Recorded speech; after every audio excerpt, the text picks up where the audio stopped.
നിങ്ങൾ ആഹാരം കഴിച്ചോ എന്ന ഈ ചോദ്യം നിങ്ങളുടെ വേണ്ടപ്പെട്ടവരെക്കാൾ ഏറ്റവും കൂടുതൽ ചോദിച്ചിട്ടുണ്ടാവുക മറ്റൊരാളാണ്. അത് വേറെ ആരും നമ്മുടെ സൊമാറ്റോ തന്നെ. സൊമാറ്റോയുടെ വിജയകഥ നമ്മളിൽ പലർക്കും അറിയാവുന്നതാണ്. എന്നാൽ സൊമാറ്റോ കമ്പനി വളരെ കാലം മുമ്പ് തന്നെ ദത്തെടുത്ത് വളർത്തിയ മറ്റൊരു കമ്പനി കൂടെയുണ്ട്, ബ്ലിങ്കിറ്റ്.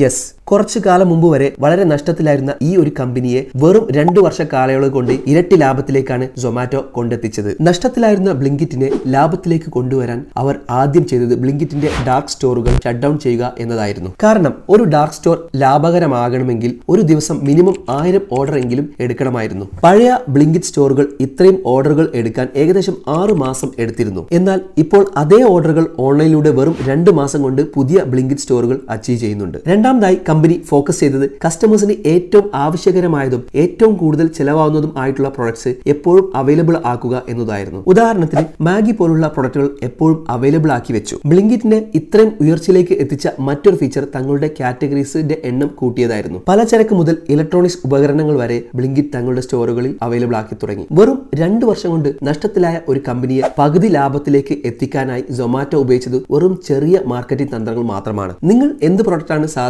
ബ്ലിങ്കിറ്റ് ചെയ്യാറുള്ളത്? കമന്റിൽ അറിയിക്കൂ.